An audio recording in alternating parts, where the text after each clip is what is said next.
नमस्कार। जैसा कि आपको विदित है, 23 सितंबर 2020 को राहु और केतु अपने राशि संचरण को परिवर्तित कर रहे हैं। जहां राहु मिथुन से निकलकर वृषभ में प्रवेश करेंगे तो वहीं केतु धनु से निकलकर वृश्चिक में प्रवेश करेंगे। ये दोनों ही ग्रह हमेशा वक्री चलते हैं। इसी वजह से आप ये गौर करेंगे कि सप्तम से निकलकर जहां राहु षष्ठ में, तो वहीं पर राशि स्थान यानी देवगुरु बृहस्पति के मूल त्रिकोण से निकलकर केतु यहां मंगल प्रदान राशि में प्रवेश करने वाले हो जाएंगे। सब्सटेंशियल एविडेंसेस में ये दोनों ही ग्रह नहीं है, अंतर चेतनाओं को प्रभावित करते हैं।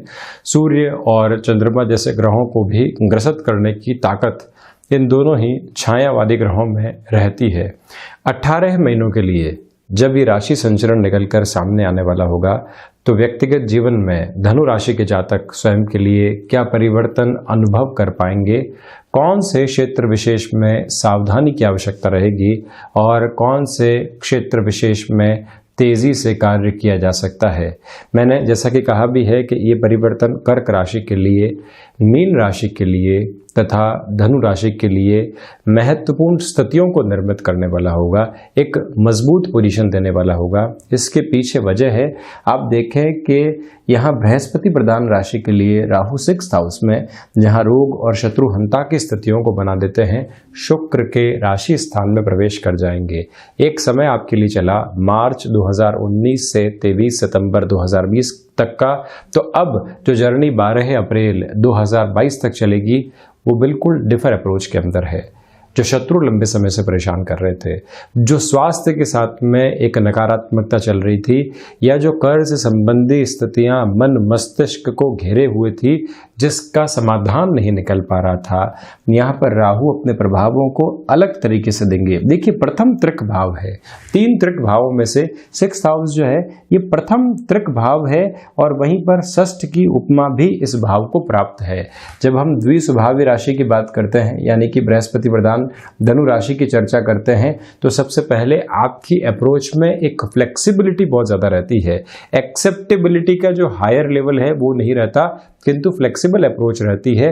निर्णय के अंदर मध्यम दर्जे के साथ में, जिस तरह से मिथुन और कन्या राशि के जातक त्वरित गति के साथ में निर्णय लेते हैं, मकर और कुंभ राशि के जातक पहले ऑब्जर्व करते हैं, एनालिसिस करते हैं, उसके बाद में निर्णय की ओर जाते हैं, तो वहीं पर जब आसपास के क्षेत्र के अंदर किसी स्थिति को स्वीकार कर लिया जाता है, तब धनु राशि के जातक अपने कदमों को सधी हुई स्थितियों में आगे बढ़ाते हैं, और वहीं पर सौम्यता प्रत्येक स्थिति में मौजूद रहती है।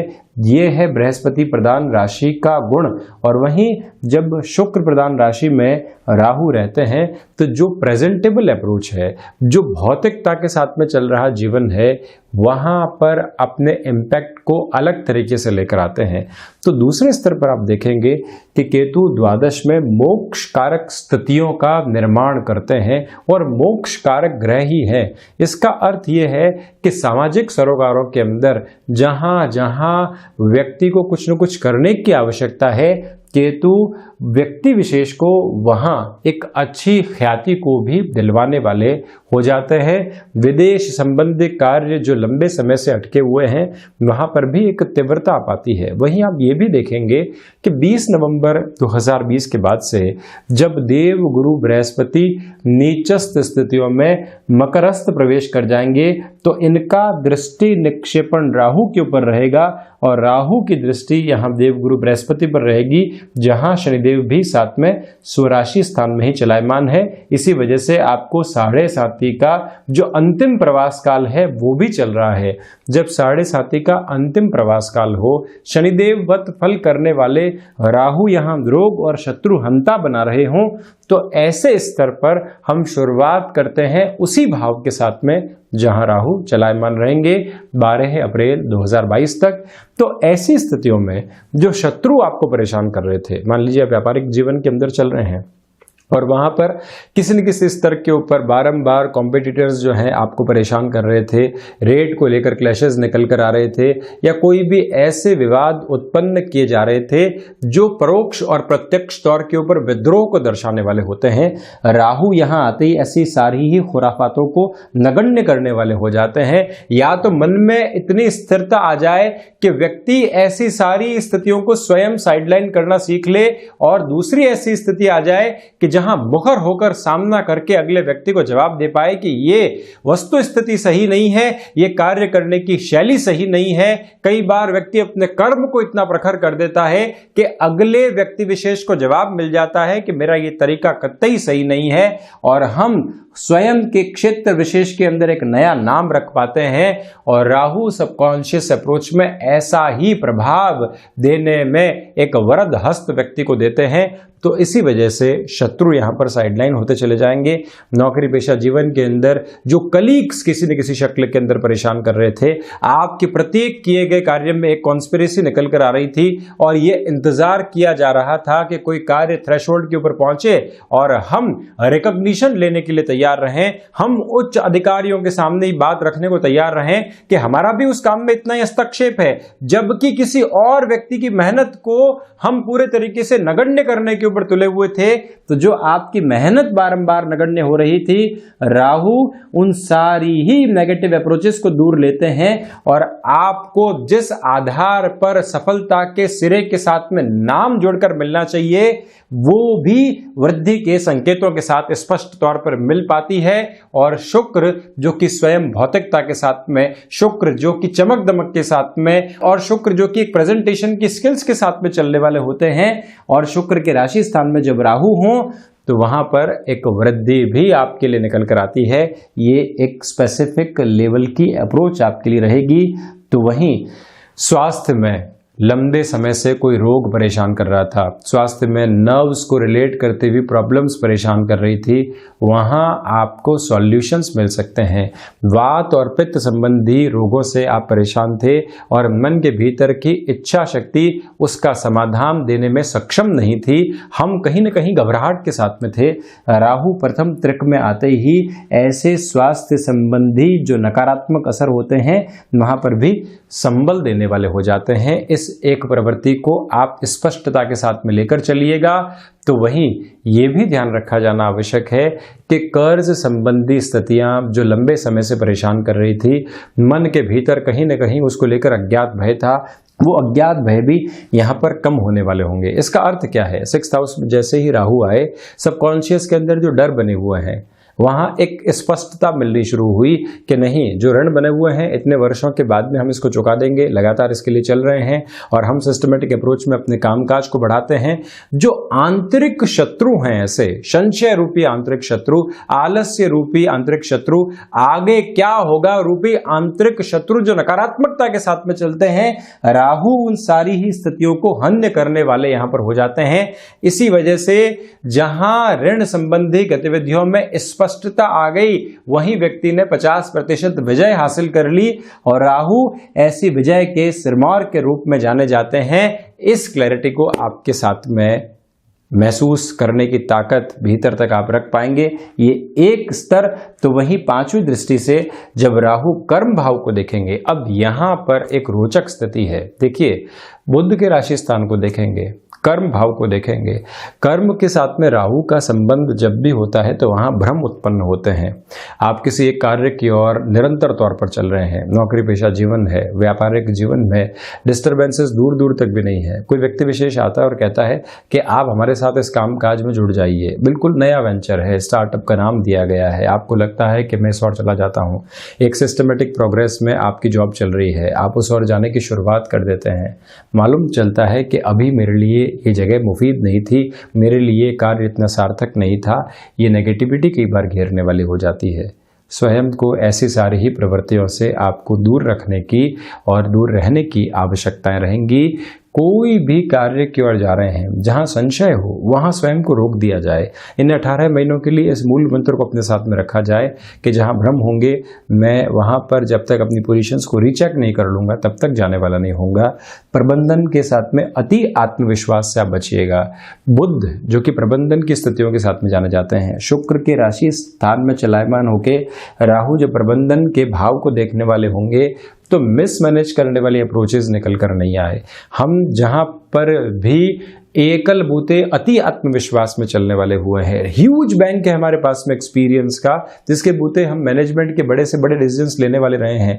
किंतु यहाँ अगर थोड़ा सा रुकने की आवश्यकता है, यहाँ एक स्तर के ऊपर अपनी गणनाओं को फिर से जांचने की आवश्यकता है। किसी ऐसे व्यक्ति से परामर्श लिया जा सकता है जिस परामर्श के बूते हम सारी ही गणित को चेंज करने वाले होंगे। तो एक बार रुक कर उन सारी ही गणनाओं को अपने भीतर लेकर आइएगा। लोगों की सलाह लेकर ही अपने कामकाज में आप आगे बढ़िएगा। भले ही व्यापार हो चाहे नौकरी पेशा जीवन, निर्णय में जब तक 2 से 3 लोगों से सलाह नहीं ले लेंगे जो अपने क्षेत्र के अनुभवी लोग हैं, तब तक हम अपने कदम ताल को आगे नहीं बढ़ा पाएंगे। जहां तक स्पॉन्टेनियस डिसीजंस की बात है तो वहां पर भी आपकी कैलकुलेशन कुछ मिनटों के लिए रहे, फिर ही आप निर्णय में स्वयं को आगे लेकर जाएं। और वहीं जो वर्किंग एक्सपर्टीज है, कार्य सिद्धि है, वो भी हम दशम भाव के साथ में देखते हैं। यहाँ अनोखा फायदा आपको हो सकता है। आप इंफॉर्मेशन टेक्नोलॉजी के साथ में जुड़ाव रखते हैं, आप यांत्रिक विद्या के साथ में जुड़ाव रखते हैं, आप शेयर मार्केट संबंधी कामकाज के साथ में जुड़ाव रखते हैं। राहु की 5वीं दृष्टि जब कार्य सिद्धि के स्थान के ऊपर हो तो व्यक्ति के भीतर जो चेतनता के साथ में अंतर चेतना है और जो कार्य के साथ में अनुभव सम्मिलित होता है, आप देखते हैं हमेशा सुनते भी हैं कि वर्किंग एक्सपर्टीज को बहुत ज़्यादा तवज्जो दी गई। वर्किंग एक्सपर्टीज आई कहाँ से? एक कार्य को बारंबार करते रहने से उसमें स्पीड प्लस एक्यूरेसी आई, वही है एक तरह से वर्किंग एक्सपर्टीज। और उसमें कुछ नया करने की तरकीब जो निकल कर आई वो है वर्किंग एक्सपर्टीज। और राहु उसी को आपके सामने और अच्छे से रखने वाले हो जाते हैं। जहां हम लगातार एक कार्य के ऊपर थे, अब उस अनुभव की आवश्यकता रही और हम उस अनुभव के साथ में चले। जो ऑर्गेनाइजेशन है, जो हमारा बिजनेस है, उसको प्रॉफिट मिला और हमारा नाम एक शिखरत्व को छूने वाला हो गया। तो ऐसी प्रवृत्तियों में राहु आपको वृद्धि देने वाले होंगे। किंतु पिता के साथ किसी भी कामकाज में आप जुड़े हुए हैं, डोमिनेट करने से बचिएगा। जबरदस्ती की सलाह से आपको यहाँ पर बचकर चलना होगा। और जो तीव्रगामी स्तर के ऊपर हम बारंबार एक निर्णय को थोपने वाली स्थितियों के अंदर हो जाते हैं कि मैं ही सही हूँ। आप अपनी युवावस्था के अंदर हैं, पिता के कामकाज के साथ में जुड़ाव रख रहे हैं, या फिर जॉब से बिजनेस की ओर शिफ्ट हुए हैं, पिता के साथ में आप संलग्न हुए हैं, ऐसी प्रवृत्तियों में भी एकाधिकार से आपको बचने की आवश्यकताएं रहेंगी। तो वहीं 7वीं दृष्टि से जब द्वादश के साथ में संबंध रहेगा, विदेश संबंधी तकनीक से जुड़े हुए जो भी कार्य हैं या फिर स्वदेश के साथ में तकनीक संबंधी जुड़े हुए जो भी कार्य हैं, जहां आप कुछ इनोवेटिव करना चाहते हैं, जहां पर आपको एक रिस्क लेनी है, आप ऐसे रिस्क की ओर बढ़ने वाले हो सकते हैं। लंबे समय का अनुभव आपको सपोर्ट देने वाला होगा। और जो लोग बहुत पीछे छूट चुके थे जीवन के अंदर, फिर से उनका सहयोग प्राप्त होता है। हम औचक रूप से किसी सफलता की ओर जा पाते हैं। ऐसे सिरे भी आपके सामने निकल कर आते हुए यहाँ पर नजर आते हैं। तो वहीं आप ये भी ध्यान रखिएगा कि जो खर्चे हैं वो इन महीनों में औचक रूप से निकल कर आएंगे। जो अनएक्सपेक्टेड एक्सपेंसेस निकल कर आते हैं, ऐसी सारी ही प्रवृत्तियों के ऊपर आपको बहुत ज़्यादा गौर करके चलना होगा। और दूसरा मैं आपको ये भी बता दूं कि जहां पर भी हमको लगता है कि यहाँ औचक रूप से खर्चे निकल कर आ सकते हैं, तो एक बार अपनी स्थितियों को वहीं पर रोक कर जांच लेना चाहिए। मान लीजिए आप मशीनरी संबंधी किसी कामकाज के साथ में जुड़ाव रखने वाले हो गए, त्वरित गति के साथ में आपको लग रहा है कि खर्चे निकल कर आ सकते हैं, मशीनरी खराब हो सकती है, किंतु हम चलाए जा रहे हैं, तो वहां रुक जाना, उस मशीनरी को एक बार फिर से सही करवाना और फिर जाना ज्यादा बेहतर रहेगा। इस बात को आप गौर करके चलिएगा। तो वहीं वाणी के ऊपर इतनी नियंत्रण की आवश्यकता नहीं है। वाणी वैसे भी एक स्पष्टता के संकेत के साथ में आपके लिए चलने वाली रहेगी। कुटुंबी जनों के साथ में किसी भी तरीके की नेगेटिविटी निकल कर आती है तो आप वहां पर भी ध्यान रखिएगा कि हमको धैर्य के साथ में चलना है। किसी भी तरीके का निवेश करना है, आप भले ही भूमि संबंधित निवेश की तरफ जा रहे हैं, भले ही लिक्विडिटी संबंधी किसी भी मेजर लेवल के इन्वेस्टमेंट की तरफ जा रहे हैं, तो वहाँ एक क्लैरिटी बनी रहे और जो भी इन्वेस्टमेंट है उसमें एक सेग्रीगेशन भी बना रहे। टुकड़ों टुकड़ों के अंदर जो निवेश होता है ये भी एक मूल मंत्र साथ में रखने की आवश्यकताएं आपको रहेंगी। एक रिएक्टिव अप्रोच कई बार राहु प्रदान करने वाले होते हैं। व्यक्ति 99 जगह बिल्कुल पेशेंस के साथ में चल रहा है, अपनी वाणी को लगातार अवॉइड और अवर्जन के साथ में लेकर चल रहा है, किंतु एक जगह ऐसी आती है जहां 99 बार की गई मेहनत शून्य की ओर व्यक्ति को लेकर चली जाती है। ऐसी सारी ही स्थितियों से आप स्वयं को बचाकर चलने का प्रयास कीजिएगा। हालांकि मैं ये भी बता दूं कि वर्ष 2021 के अंदर स्टमक को रिलेट करती हुई जो प्रॉब्लम्स होती है और उसके अंदर भी जो डाइजेस्टिव्स होते हैं उसको लेकर बहुत ज़्यादा सावधान आप रहिएगा। हालांकि रोगों से लड़ने की ताकत राहु देते हैं, किंतु फिर भी बॉवल सिस्टम वगैरह के अंदर हल्की फुल्की भी दिक्कत आती है, तो वो कहीं ना कहीं व्यक्ति के कुछ दिनों को डिस्टर्ब करने वाली होती है। ऐसी सारी ही स्थितियों से थोड़ा सावधान रहने की आवश्यकताएं आपको रहेंगी। तो वहीं द्वादश के केतु सर्वप्रथम जो सामाजिक सरोकार होते हैं वहां से जो नाम मिलना चाहिए, जो एक सोशल रिस्पॉन्सिबिलिटी होती है, वहां ख्याति मिलनी चाहिए, राहु वृद्धि की ओर लेकर जाएंगे। आध्यात्मिक चिंतन सिर्फ और सिर्फ यहाँ भाग्य और अध्यात्म के साथ नहीं देखा जाता, मानसिक सोच किस ओर जा रही है और मानसिक सोच का खर्च किस ओर जा रहा है, वो भी आध्यात्मिकता को जन्म देने वाला होता है। कई बार केतु ऐसी स्थितियों में दूरदर्शिता को भी जन्म देते हैं। ये आधार आपके साथ में बना रहेगा। निर्णय में पूरी दुनिया आपके विद्रोह में है, किंतु आप पूरे तरीके से इस बात को लेकर आशान्वित है कि जिस कार्य की तरफ मैं जा रहा हूं वहां सफलता मिल जाएगी। केतु को ध्वजवाहक स्थितियों को भी निर्मित करता हुआ कहा गया है। ध्वजा में विजय और विद्रोह दोनों की स्थितियां रहती है और ऐसी ही विजय और विद्रोह के द्योतक के रूप में मोक्ष कारक ग्रह भी जाने जाते हैं। और जब मंगलवत फल करने वाले ग्रह मंगल की राशि स्थान के अंदर ही हो तो सामाजिक क्षेत्र के अंदर, पारिवारिक क्षेत्र के अंदर, विदेश संबंधी क्षेत्र में अभी अभी आपने जाकर स्वयं को एस्टेब्लिश किया है, रिकॉग्निशन की रिक्वायरमेंट है, तो एक फास्ट मूविंग अप्रोच में केतु वहां रिकॉग्निशन भी देने वाले हो जाते हैं। और वही बात, शत्रुओं से लड़ने की ताकत भी बहुत अच्छे से मिलती है। मधुमेह जनित रोगों से आप लंबे समय से परेशान रहे हैं तो वहां पर भी आपको एक रिलीफ मिल सकती है, ये जरूर आप ख्याल रखिएगा।